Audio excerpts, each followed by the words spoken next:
3 rounds of discussion with a 20-minute time limit. Introducing first from a Zoom call in Columbia, South Carolina, Matthew, aka the Unbreakable Spirit. And his opponent from a Zoom call in Atlanta, Georgia, Daniel, aka the Executioner. Take it away, Matthew.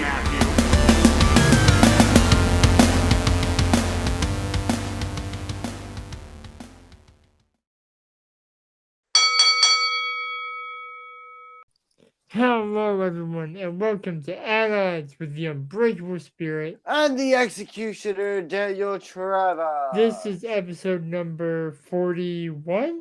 Yeah, shit. My god. Yeah, time flies when one's having fun, as they say.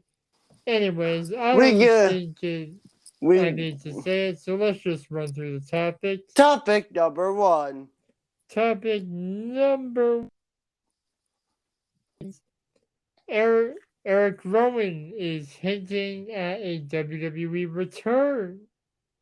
Topic number 2. WWE is expected to do more violent programs under Triple H's creative. Topic number 3. Apparently, The Rock return to WWE is going to happen, and we're going to speculate how on this episode.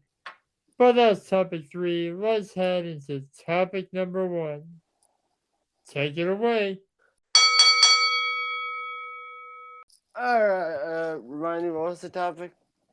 Eric Rowan hinting at a return. Well, okay. With Eric Rowan, thank you. With Eric Rowan having an in-ring return, I am personally wondering will that help or hurt Bray Wyatt's chances of William Rotunda coming back to the WWE? And if Eric Rowan does come back, will he be with Wyatt or will he be his own solo act? See, I'm not sure if that's going to happen because, correct me if I'm wrong, isn't Eric Rowan set for an appearance in AEW? Yeah, so I mean, maybe with the new creative of WWE, maybe he's like, because I don't really think he ever really was officially signed to All Elite Wrestling, so maybe he's looking at it with the new head of creative that maybe he'll be used properly. Yeah, maybe. What are your thoughts? I honestly don't really know. Like, if they come back to WWE, great, but if they're not used properly, others could be worried about it happening again. Fair. Did you set the timer? Son of a... At least I didn't forget as long. Yep, but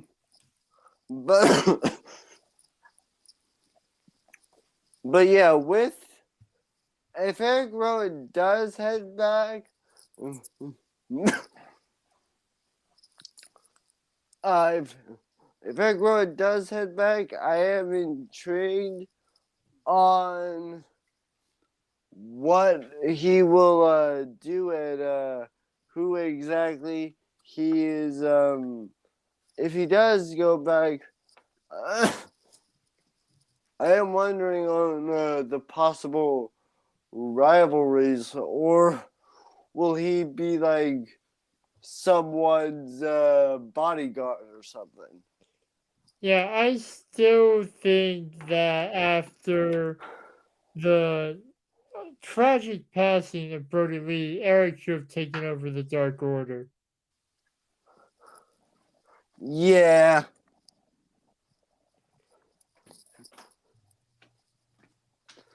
But, oh well.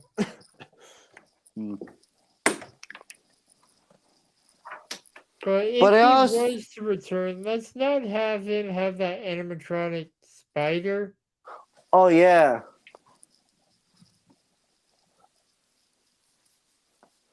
that was the fun fact. Was made by the same person that made Bray Wyatt's mask. Yeah. But I honestly think is that hey, if he does go to the WWE, is that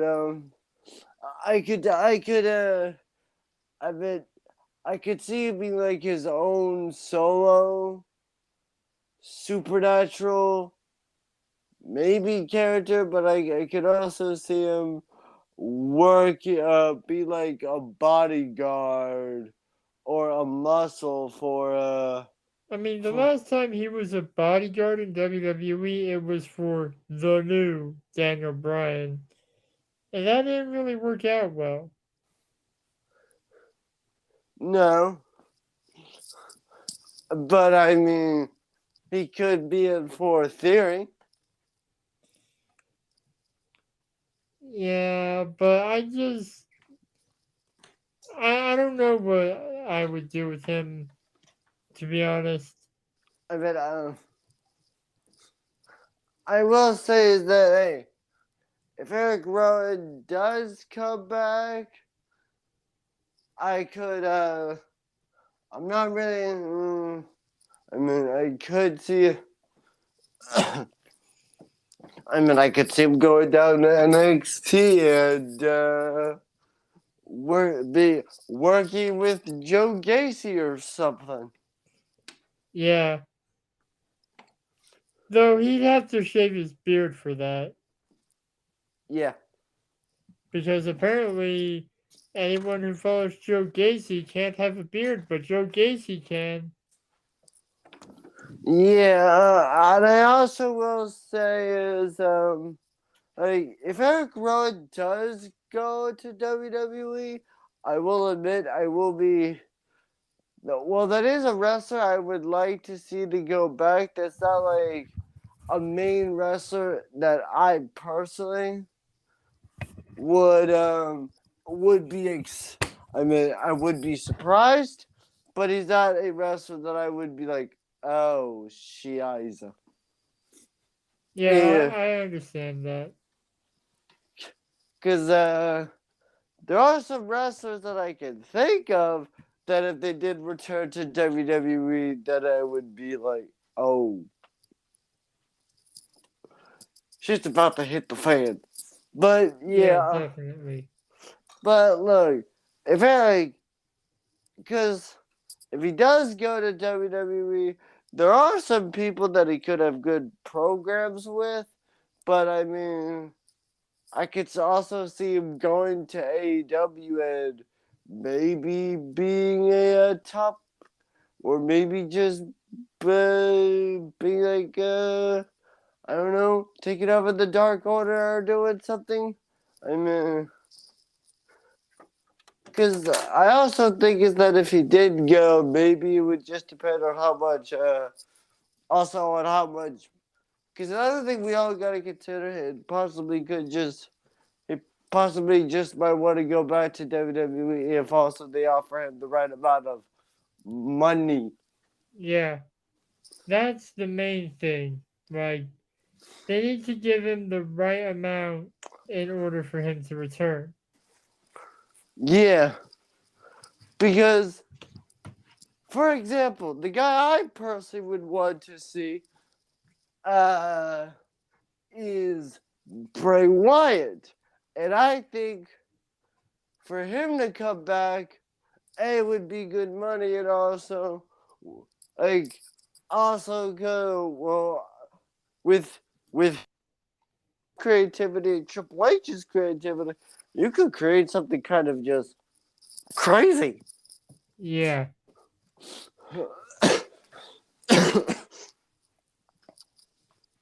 Yeah, but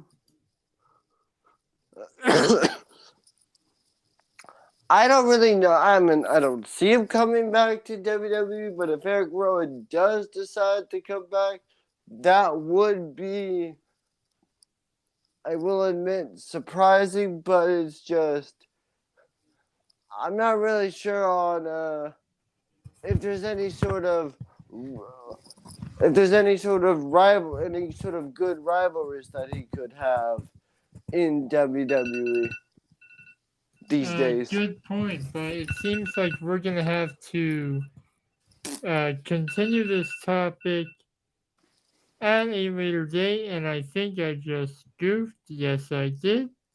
Oh Uh, no! the timer just went off, and instead of clicking stop, I clicked repeat, so it started counting down immediately. Uh, Oops.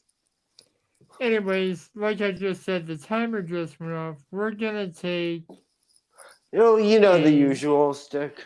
yeah, we're gonna take a quick break before hopping into topic number 2. We'll be right back. And we're back. I'm gonna leave that in because I don't want to have to say it again. Anyways, we are back with topic number 2. I'm gonna start the timer now so I don't forget. Yay! And that is WWE expected to do more violent promos or No. programs, sorry. Yes, valid program. And yeah, that is gonna be something to keep an eye on, especially if you're like a Attitude Era fan or something. Or during or ruthless aggression era fan because True. hey, don't forget Triple H was one of the top heels in that era. He was also one of the top heels in the Attitude Era, if I remember correctly. Yeah. So what are your thoughts on this? My thoughts are simply that I think if they do that, I'm curious how the sponsors will feel about it. Who cares about the stupid ass sponsors? Well, they're paying WWE to be promoted on their show. Yeah, I'm just saying like that. That's not really something we need to worry about because we don't work for them. Well, yeah, but we might have to worry about stuff like that one day, hopefully. Yeah, maybe, but my honest thoughts is if WWE does do more violent programs, will that keep on PG, or will that force them to go toward the TV-14 route? True. I mean, WWE's already headed towards TV-14 anyways. Really? Yeah, what did you... Dude, we literally covered this on... Yeah, right. WWE in total Monday. And SummerSlam, believe it or not, was TV-14.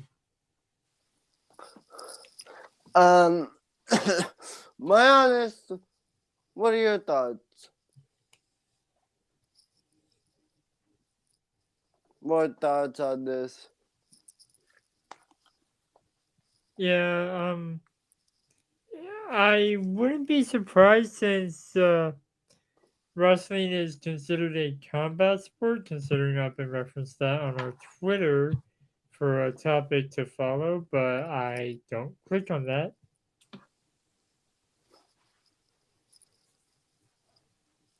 But if they do go more violent, I expect to see the full-time return of the occasionally accidentally seen Crimson Mask.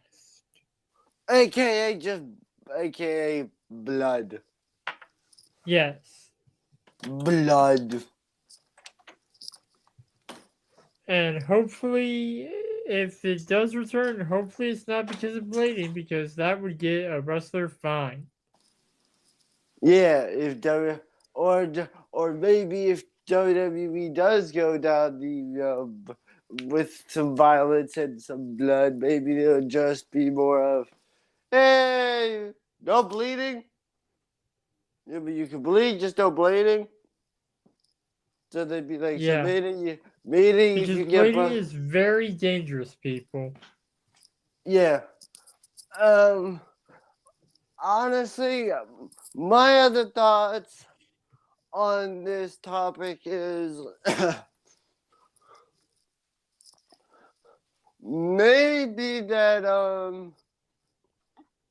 I think the violent angle would also make WWE's program more interesting to watch, and I also believe that if WWE goes down the TV fort, goes down the more violent angle route, that maybe it will create a lot more interesting storylines and want people to actually pay attention week to week.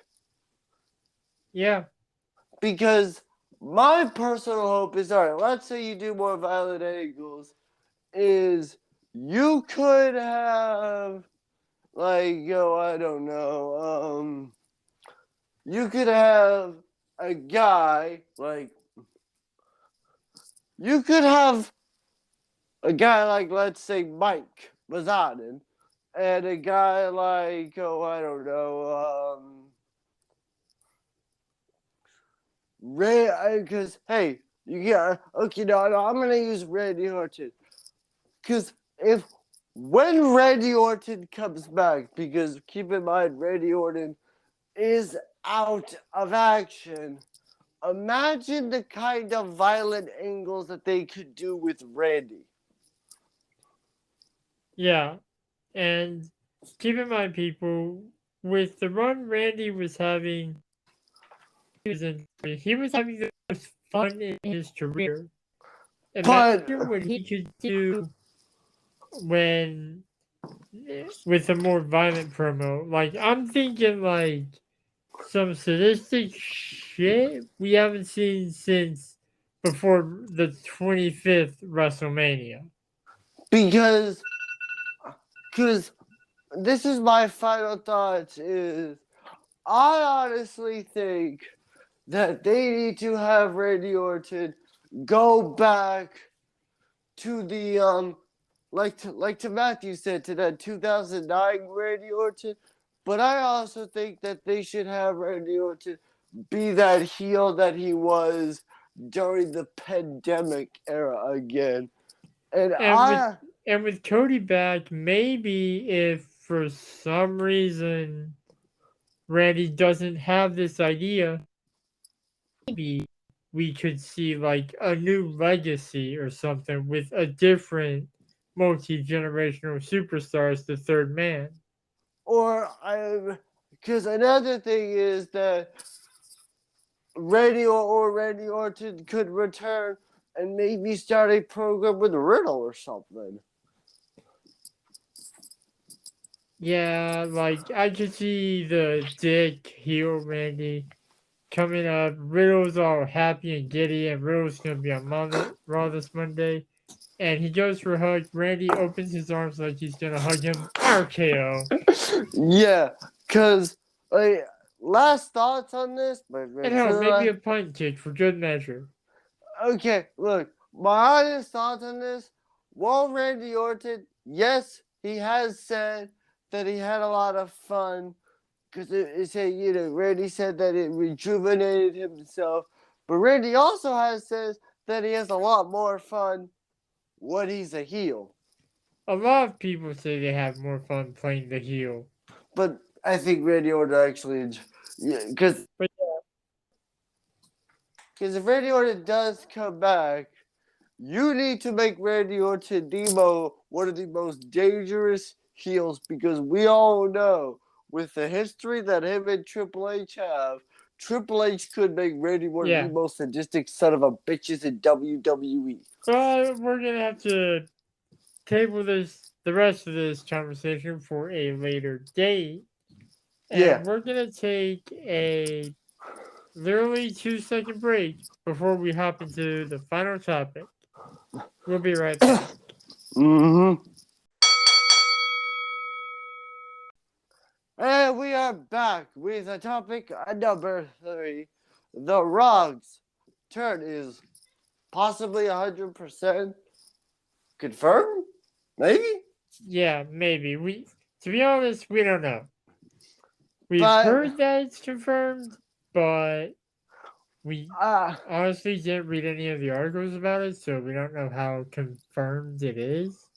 but, because, if The Rock, because this is something that I've heard, this is how I think it might be 100% possible. I have heard that The Rock's schedule, yes, The Rock's schedule, I have heard, is completely clean for the first 3. I don't know if this is still true, but for the first 3 months of 2023. Well, that kind of, when you think about it, rules out the possibility of WrestleMania because that happens the 4th month. Unless The Rock decides to be like, nah, I'm gonna extend it an extra month. Because I'm Yeah, The Rock. maybe. And, Now, as for his return, if he's free the first 3 months, I have a prediction take it away. on where he's going to show up. Okay. Keep in mind, we have like what, 2 pay-per-views in January? Yes. We have day got- 1, Sunday, January 1st, which I might be going to. which is again in Atlanta, Georgia. Yeah. And the month is the classic Royal Rumble event. Yeah, which is taking place in Texas this year. Now, I'm not a man who gambles a lot, but if I had to bet money, my money would be The Rock returns at the Royal Rumble after Roman Reigns has defended his undisputed Universal Championship to challenge him to a match at WrestleMania. Not for the titles, but for the pride of the Anoa'i family. I mean, because I could, I also see is that, let me tell you what I see if The Rock does return. I don't see him returning at day 1, but I could see The Rock doing this. Like, if they wanted to still have Roman Reigns still be the undisputed champion. I mean, what, your theory's actually going to successfully cash in on him? No. No one does. It was a rhetorical question. Yeah, I know, but I could see The Rock entering the Royal Rumble at number 30, winning the Royal Rumble, coming out on Raw, just doing his opening catchphrase. While The Rock is doing his opening catchphrase, saying, "The Rock has come home to," and then in the middle of that Rock promo, just be like, "I want."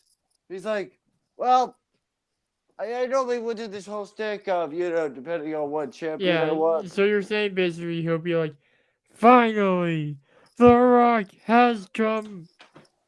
Honestly, The Rock is. I'm not gonna complete that. I'm here for one reason, and that's to whoop the candy ass. Yeah, and then just have those two just be in, because we all know that if when Paul Heyman returns, is that we all know that this storyline will just be, well, will be electrifying, honestly. No pun intended. Ugh. But I think that if The Rock returns, that I could see them, Rock and Roman having a legendary match, and I could see that not only do I see it being for like the Universal Undisputed Universal Championship and for the head of the Samoan table, but I could also see that The Rock puts his career on the line, and that's how The Rock retires. Yeah, didn't like the Rock like semi-officially retire at WrestleMania 29 after he lost to John Cena? Yes, but I've also heard that if The Rock said if he were to officially retire, he would want to do it against Roman Reigns. Yeah, and people want that match. Like, I know this is kind of a faint comparison, but I don't think there's been a Samoan superstar as big as Roman Reigns is right now since Dwayne. Yeah, Like, just when you think about it, Umaga wasn't that big. nope, Rikishi wasn't that big. nope. The Usos got elevated thanks to Roman. Yep, Tamina isn't that big. nope. Nia Jax isn't that big. The only person that's come to Rock levels, and if his merchandise is to believe, we surpassed The Rock, is the Tribal Chief Roman Reigns. 100% agree, cause if you think about it, Roman Reigns in his entire, think about this for a second. In Roman Reigns' entire main roster career, he's defeated people like Kane. He's defeated people like John Cena. He's defeated the goddamn Undertaker, Triple H, Edge. And to be honest, defeating the Undertaker for Roman, the most heel heat I had ever seen before he became the Tribal Chief. Yeah. Like, you remember the Raw after, right? Yeah. But people were booing him at the top of the show. Cut to commercial. Come back from commercial. They were still booing. Yeah, because the Raw, because in case you for, 2018 Roman Reigns, after that, when Roman Reigns, hey, announced he had cancer, came back from leukemia, people were still kind of booing him because people were like, oh yeah, it's just going to be the same old Roman. Yeah, because, we were so used to booing the guy that he disappeared for several months, and then he came back, and then he's just been, untouchable. Well, you have to also remember, that was 2 years later after the COVID-19 pandemic hit. That's when Roman disappeared. He was on TV after he returned from, and in a word the Tribal Chief would use, smashing leukemia. Yeah, because Roman Reigns back then, I remember, he got into a feud with McIntyre because he was with Shane, and then in 2019, I forget it, he had some feuds with Strowman, and then in 2020, he was going to wrestle Goldberg, but for his own health, he decided to take some time off. And then where I thought, oh, okay. Because I remember hearing about this. Roman Reigns said that the only way that he would come back is if, like, this was something that Roman Reigns wanted. Like, he and Paul Heyman had been discussing this, and from what I understand is that was kind of like the one thing that Roman Reigns would do to come back. Like, he wanted now this. I will say we probably have to cut it off because we've gone like 33 minutes. It doesn't matter that we've got 33 minutes. Well, yes, but we can come back to this at literally, and I mean literally, anytime, on or off the podcast. Yeah, roll that outro. Roll it. See you. You guys will be hearing our lovely voices next week. No, Roll tomorrow. that outro. Thank you for listening to At Odds, hosted by the Unbreakable Spirit And the Executioner. edited by the Unbreakable Spirit. You can follow me on Twitter and Instagram at MTS_life_0126. You can follow me on Instagram at DanTravis121, and you can also follow me on the Twitter at DanTheExecutioner21. And you can follow the podcast at Odds Podcast. We'll be back next week with more debates and discussions, but until then, the Executioner and the Unbreakable Spirit will still be at odds. Thank you, losers.